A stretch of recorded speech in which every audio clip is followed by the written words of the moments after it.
मेरे प्यारे स्टूडेंट्स, आज हम इंसान के दिमाग के अंदर एक गहरी और रोमांचक जर्नी पर निकलेंगे। यह सफर हमें उस रहस्यमयी दुनिया में ले जाएगा जो आमतौर पर हमारी नजरों से छुपी रहती है। दिमाग को एक किले जैसा समझो जिसमें कई छुपे हुए चेंबर्स हैं। इन्हें वेंट्रिकल्स कहते हैं। ये चेंबर्स सेरेब्रोस्पाइनल फ्लूइड या CSF से भरे होते हैं, जो दिमाग के लिए एक सुरक्षा कवच की तरह काम करता है। वेंट्रिकुलर सिस्टम बायोलॉजिकल इंजीनियरिंग का एक मास्टरपीस है जो हमारे सबसे जरूरी ऑर्गन को प्रोटेक्शन, नरिशमेंट और वेस्ट रिमूवल प्रोवाइड करता है। यह सिस्टम दिमाग को हर तरह के झटकों और बाहरी खतरों से बचाता है। दिमाग सॉफ्ट और वल्नरेबल होता है। CSF के बिना हर चोट से गंभीर डैमेज होने का रिस्क होता है। सोचिए, अगर यह फ्लूइड न हो तो हमारा दिमाग कितनी आसानी से डैमेज हो सकता है। CSF एक कुशन की तरह काम करता है, जिससे दिमाग फ्लाउट करता है और उसका इफेक्टिव वेट कम होता है। यह फ्लूइड दिमाग को हल्का महसूस कराता है, जैसे पानी में कोई चीज तैर रही हो। यह सिस्टम डायनामिक भी है। CSF लगातार प्रोड्यूस होता है, सर्कुलेट होता है और रीअब्सॉर्ब होता है। हर दिन लगभग 500 मिलीलीटर CSF बनता है, जो पूरे सिस्टम में घूमता रहता है। यह न्यूट्रिएंट्स देता है और वेस्ट हटाता है, जिससे न्यूरॉन्स के लिए एक हेल्दी एनवायरनमेंट बना रहता है। CSF दिमाग के सेल्स को पोषण देता है और टॉक्सिन्स को बाहर निकालता है। आज हम हर वेंट्रिकल को एक्सप्लोर करेंगे। इन चेंबर्स की बनावट, उनकी लोकेशन और उनका फंक्शन समझेंगे। 2 लैटरल वेंट्रिकल्स, थर्ड वेंट्रिकल और फोर्थ वेंट्रिकल, ये 4 मुख्य चेंबर्स हैं जिनका आपस में गहरा कनेक्शन है। हम CSF के पार्ट को ट्रेस करेंगे, उसके बनने से लेकर उसके फाइनल डेस्टिनेशन तक। जानेंगे कि कैसे यह फ्लूइड हर कोने में पहुंचता है। हम यह भी डिस्कस करेंगे कि जब यह सिस्टम खराब होता है तो क्या होता है। दिमाग की बीमारियों में वेंट्रिकुलर सिस्टम की भूमिका कितनी अहम है। हाइड्रोसेफालस और मेनिंजाइटिस जैसी कंडीशंस के खतरनाक इफेक्ट्स हो सकते हैं, जो दिमाग के लिए जानलेवा साबित हो सकती है। इस एनाटॉमी को समझना डायग्नोसिस और ट्रीटमेंट के लिए बहुत जरूरी है। सही जानकारी से ही हम मरीजों की जान बचा सकते हैं। तो आइए अपने सिर के अंदर इस छुपी हुई दुनिया की खोज शुरू करें। यह सफर आपको दिमाग के अनदेखे पहलुओं से रूबरू कराएगा। दिमाग के चेंबर्स के थ्रू यह जर्नी अब शुरू होती है। हर मॉड पर कुछ नया सीखने को मिलेगा। आइए मिलकर वेंट्रिकुलर सिस्टम के सीक्रेट्स को अनलॉक करें और दिमाग की इस अद्भुत संरचना को समझें। चलो सबसे बड़े चेंबर्स लैटरल वेंट्रिकल्स से शुरू करते हैं। ये 2 होते हैं, हर हेमिस्फीयर में एक, जो घुमावदार हॉर्न जैसे दिखते हैं। इनमें सबसे ज्यादा CSF होता है और ये सिस्टम के प्राइमरी रिजर्वोयर्स होते हैं। हर लैटरल वेंट्रिकल के अलग अलग पार्ट्स होते हैं, anterior horn, body, posterior horn और इंफीरियर हॉर्न, जो यह पक्का करते हैं कि CSF दिमाग के सभी रीजन्स तक पहुंचे। लैटरल वेंट्रिकल्स इंटरवेंट्रिकुलर फोरमेन या फोरमेन ONF मोनरो के जरिए थर्ड वेंट्रिकल से कनेक्ट होते हैं। यहां ब्लॉकेज से खतरनाक तरीके से प्रेशर बढ़ सकता है। लैटरल वेंट्रिकल्स के अंदर का कोरॉइड प्लेक्सस ज्यादातर CSF प्रोड्यूस करता है। ये रिजर्वॉयर्स, स्टोरेज और CSF प्रोडक्शन दोनों का स्टार्टिंग पॉइंट है। CSF की जर्नी यहीं से शुरू होती है। इसके बाद CSF थर्ड वेंट्रिकल में फ्लो करता है, जो थैलेमस और हाइपोथैलेमस के बीच एक पतली चेंबर है।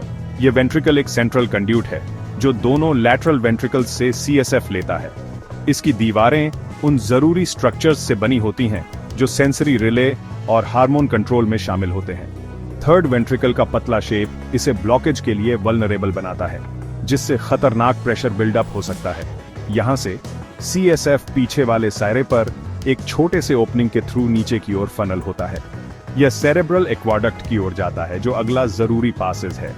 थर्ड वेंट्रिकल एक जरूरी जंक्शन है जो CSF को दिमाग के निचले रीजन्स और स्पाइनल कॉर्ड तक पहुंचाता है। इसकी सेंट्रल लोकेशन इसे क्लिनिकली सिग्निफिकेंट बनाती है। यहां कोई भी पैथोलॉजी विजन, हार्मोन्स और ओवरऑल ब्रेन फंक्शन को इंपैक्ट कर सकती है। थर्ड वेंट्रिकल सिस्टम का गेटकीपर है। CSF अब सेरेब्रल एक्वाडक्ट में एंटर करता है, जो मिडब्रेन में एक पतली जरूरी कैनाल है। यह कैनाल इतनी संकरी है कि इसे साइल्वियस का एक्वाडक्ट भी कहा जाता है, और यह ब्रेन के भीतर CSF के सफर में एक बेहद अहम पेडीडिडाव है। यह छोटी सी कैनाल थर्ड और फोर्थ वेंट्रिकल्स को कनेक्ट करती है। इसके बिना CSF का फ्लो आगे नहीं भी आराच सकता। इसकी पतली होने की वजह से यह ब्लॉकेज के लिए सबसे आम जगह है, जिससे तेजी से प्रेशर बढ़ता है। अगर यहां रुकावट आ जाए तो हाइड्रोसेफेलस जैसी गंभीर स्थिति पैदा हो सकती है। एक्वाडक्ट के बाद CSF फोर्थ वेंट्रिकल में एंटर करता है, जो ब्रेन स्टेम और सेरिबेलम के बीच एक डायमंड शेप्ड चेंबर है। यह चेंबर आकार में छोटा लेकिन कार्य में बेहद महत्वपूर्ण है। फोर्थ वेंट्रिकल वाइटल फंक्शंस जैसे सांस लेने और हार्ट रेट को कंट्रोल करने वाले सेंटर्स से घिरा होता है। यहाँ जरा सी गड्ढाबड्डी भी शरीर के लिए खतरनाक हो सकती है। इसमें एक छोटा कोरॉइड प्लेक्सस होता है जो और CSF ऐड करता है। यह CSF की मात्रा और उसकी गुणवत्ता को बनाए रखने में मदद करता है। फोर्थ वेंट्रिकल CSF के सबरैक्नॉइड स्पेस में बाहर निकलने से पहले आखिरी ब्रेन चेंबर है।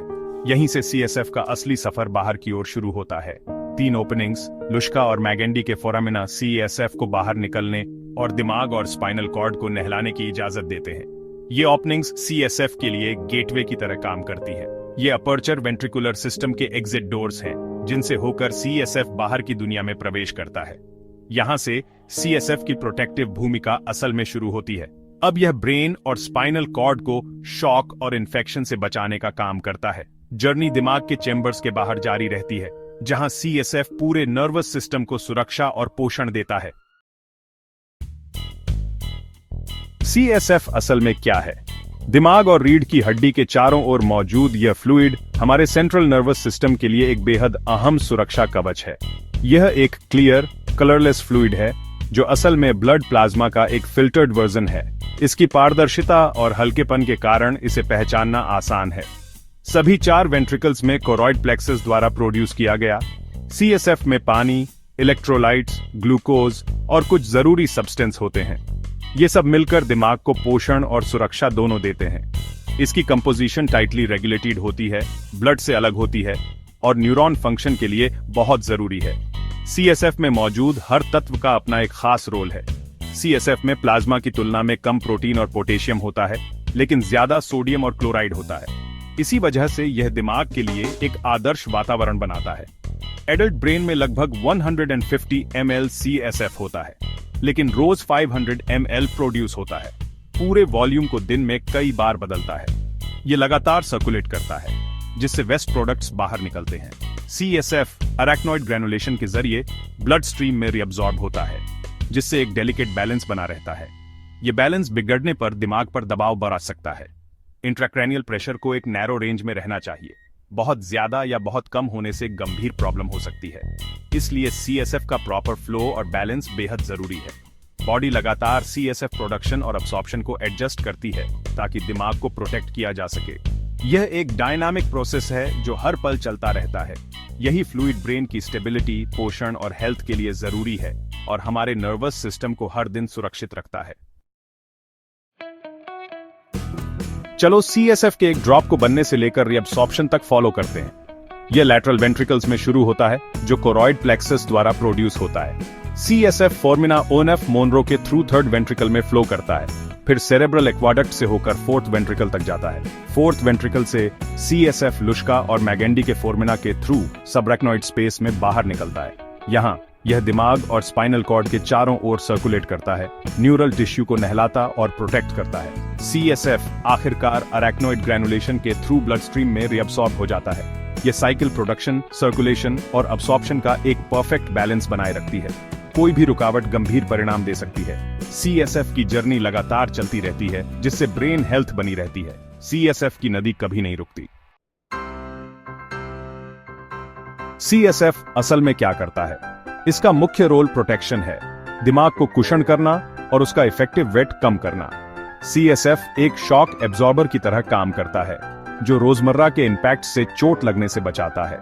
यह दिमाग को पोषण भी देता है, न्यूरल टिश्यूज को ग्लूकोज, इलेक्ट्रोलाइट्स और विटामिन्स देता है। CSF वेस्ट प्रोडक्ट्स को हटाता है, टॉक्सिन्स और मेटाबॉलिक बाय प्रोडक्ट्स को साफ करता है।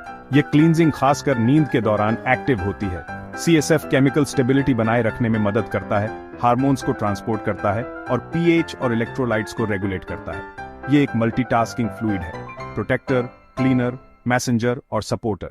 CSF के बिना दिमाग ठीक से काम नहीं कर पाता। वेंट्रिकुलर सिस्टम खराब हो सकता है, जिसके गंभीर परिणाम हो सकते हैं। हाइड्रोसेफालस CSF का जमाव है, जो अक्सर ब्लॉकेज या अब्सॉर्प्शन प्रॉब्लम्स से होता है, जिससे प्रेशर बढ़ता है और ब्रेन डैमेज होता है। बच्चों में इससे सिर बड़ा हो सकता है। एडल्ट्स में ये न्यूरोलॉजिकल सिम्टम्स पैदा करता है। वेंट्रिकुलोमेगाली बढ़े हुए वेंट्रिकल्स हैं, कभी कभी ब्रेन एट्रोफी या हाइड्रोसेफालस से। इंट्रावेंट्रिकुलर हेमोरेज, वेंट्रिकल्स में ब्लीडिंग सीएसएफ फ्लो को ब्लॉक कर सकती है, खासकर प्रीमैच्योर बच्चों में या ट्रॉमा के बाद। सीएसएफ लीक्स तब होते हैं जब ड्यूरामेटर फट जाती है, जिससे फ्लूइड लॉस होता है और इन्फेक्शन का रिस्क होता है। मेनिंजाइटिस मेनिंगस की इन्फ्लेमेशन है, जो अक्सर सीएसएफ में इन्फेक्शन घुसने से होती है। सिम्टम्स में सरदर्द, बुखार और गर्दन में अक्कड़न शामिल हैं। बैक्टीरियल मेनिंजाइटिस एक मेडिकल इमरजेंसी है। डायग्नोसिस में अक्सर सीएसएफ का एनालिसिस करने के लिए लंबर पंक्चर शामिल होता है। इन डिसऑर्डर्स को पहचानना तुरंत ट्रीटमेंट के लिए बहुत जरूरी है। हमने दिमाग के छुपे हुए चैम्बर्स और सीएसएफ की जरूरी नदी को एक्सप्लोर किया है। इस सिस्टम का हर हिस्सा दिमाग को प्रोटेक्ट और पोषण देने में एक जरूरी रोल निभाता है। सीएसएफ फ्लो को समझना न्यूरोलॉजिकल कंडीशंस को डायग्नोज और ट्रीट करने के लिए जरूरी है। पाथवे याद रखें: lateral ventricles, foramina on of Monro, third ventricle, cerebral aqueduct, fourth ventricle, Luschka, Magendie, subarachnoid space, arachnoid granulation. किसी भी पॉइंट पर ब्लॉकेज या लीक्स के गंभीर परिणाम हो सकते हैं। ये नॉलेज क्लिनिकल न्यूरोलॉजी की नींव भी है। जिज्ञासु बने रहें और इंसानी दिमाग के चमत्कारों को एक्सप्लोर करते रहें। इस जर्नी में शामिल होने के लिए धन्यवाद।